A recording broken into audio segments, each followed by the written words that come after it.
When I came home early that evening, I didn't expect my world to collapse in seconds. I had left work with flowers in my hand, thinking of surprising my wife, Lisa, with dinner and laughter. But as I walked through the door, the sound of laughter came from upstairs, laughter that didn't belong to me. My heart began to pound as I climbed each step, quiet but trembling, until I reached our bedroom. The door was slightly open, and what I saw froze me. Lisa was in bed with another man. For a moment, I couldn't move. The flowers slipped from my hand and fell silently to the floor. Lisa turned, her eyes widening with shock, and the man beside her tried to cover his face. I didn't say a word. My body felt numb, my thoughts blank. She started to speak, something about explaining, but I couldn't bear to hear it. I just turned around and walked out.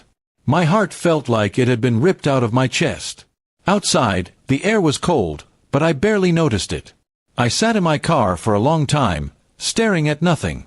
My phone buzzed with messages from her, then calls, but I ignored them all. When I finally drove away, I didn't know where I was going. I just wanted to get as far from that house as possible. The image of her betrayal replayed in my mind like a cruel movie. Later that night, I got a call from Lisa's father, Mr. Anderson. He sounded worried, asking if everything was all right. I didn't want to tell him at first, but the pain in my chest made it impossible to keep quiet. I told him everything, how I found them, how she looked at me without shame. There was silence on the other end of the call.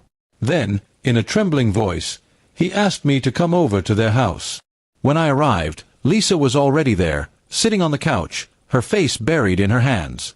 Her mother looked heartbroken, while her father stood by the window, his fists clenched. I could feel the tension in the room, thick and heavy. When Mr. Anderson finally turned toward his daughter, his eyes were full of rage and disappointment. "Lisa," he said quietly, his voice shaking, "what have you done?" She tried to defend herself, mumbling excuses about loneliness, about me being too busy. But before she could finish, her father slammed his hand on the table.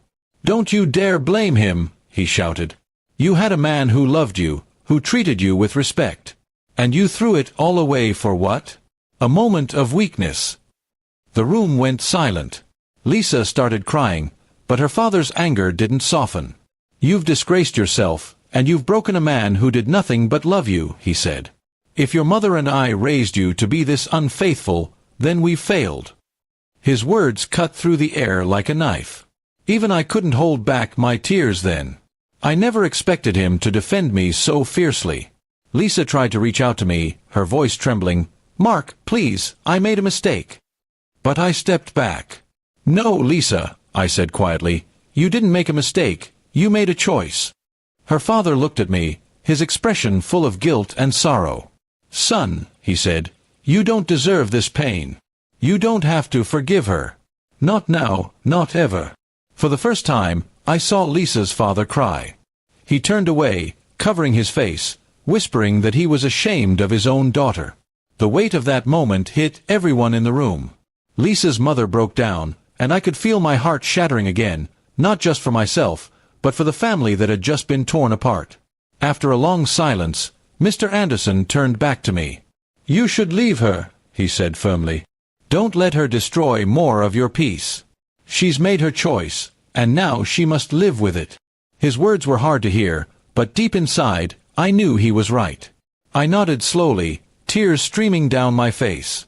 That night, I packed my bags and left the house I once called home. Lisa tried to stop me, begging for another chance, but I couldn't do it. Trust, once broken, can't be repaired so easily. I walked out into the cold night, feeling like everything I had built had vanished in a single day. Days turned into weeks, and the pain slowly began to fade. Mr. Anderson called me a few times, always apologizing for what happened. I told him it wasn't his fault. In truth, his words that night had changed everything for me. They gave me the strength to move forward instead of drowning in grief. Months later, I heard that Lisa had moved back in with her parents. Her father had made her get counseling and find a job to rebuild her life. As for me, I started focusing on myself, my work, my peace, my future. I stopped blaming myself and began to accept that sometimes people hurt you, not because you did something wrong, but because of who they are. And though the memory of that night still lives somewhere deep inside me, it also marks the moment I learned what real strength looks like. Not revenge, not hatred, but the courage to walk away when love turns into betrayal. What her father shouted that night didn't just change everything for her, it changed me too.